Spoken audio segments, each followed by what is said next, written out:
വ്യോമസേനയിലെ വനിതാ സംവരണവുമായി ബന്ധപ്പെട്ട് സുപ്രധാന നിരീക്ഷണവുമായി ഡൽഹി ഹൈക്കോടതി. വ്യോമസേനയിലെ പൈലറ്റ് തസ്തികകളിൽ പുരുഷന്മാർക്ക് മാത്രമായി സംവരണമുള്ളത് നീതീകരിക്കാനാവില്ലെന്ന് കോടതി പറഞ്ഞു. സായുധ സേനകളിൽ പുരുഷന്മാരെ മാത്രം നിയമിക്കുന്ന കാലം കഴിഞ്ഞെന്ന് പറഞ്ഞ കോടതി പരാതിക്കാരിയായ യുവതിയെ പൈലറ്റായി നിയമിക്കാൻ ഉത്തരവിട്ടു. സൈന്യത്തിലെ 92 പൈലറ്റുമാരുടെ ഒഴിവിലേക്ക് 2023 മെയ് 17-നാണ് UPSC അപേക്ഷ ക്ഷണിച്ചത്. 2 ഒഴിവ് വനിതകൾക്കും ബാക്കി 90 എണ്ണം പുരുഷന്മാർക്കുമായിരുന്നു സംവരണം. വനിതകൾക്കുള്ള 2 ഒഴിവിലേക്കും നിയമനമായിരുന്നു. എന്നാൽ പുരുഷന്മാരുടെ 90 ഒഴിവിൽ 70 എണ്ണം മാത്രമാണ് നികത്തിയത്. ഇതോടെയാണ് നിയമനം ആവശ്യപ്പെട്ട് വനിതകളുടെ റാങ്ക് പട്ടികയിൽ 7-ാം സ്ഥാനത്തുള്ള അർച്ചന ഹൈക്കോടതിയെ സമീപിച്ചത്. ഒഴിവ് നികത്താത്ത 20 തസ്തികകൾ വനിതകൾക്ക് സംവരണം ചെയ്തിട്ടില്ല എന്നത് ശരിയാണ്. എന്നാൽ 20 ഒഴിവുകളിലും പുരുഷന്മാർക്ക് മാത്രമേ നിയമനം നൽകാനാകൂ എന്നില്ല.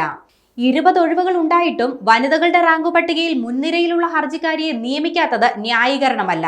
സേനയിൽ ആൺപെൺ വിവേചനം അനുവദിക്കാനാവുന്ന കാലമല്ല ഇത്.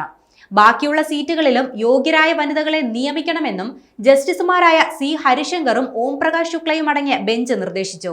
തസ്തികയിലേക്ക് ആവശ്യമായ ഫിറ്റ് ടു ഫ്ലൈ സർട്ടിഫിക്കറ്റ് ഹർജിക്കാരിക്കുണ്ടെന്നും കോടതി വ്യക്തമാക്കി. സേനയിൽ പുരുഷനും സ്ത്രീക്കും തുല്യ ആനുകൂല്യം ഉറപ്പാക്കണമെന്നും കോടതി പറഞ്ഞു.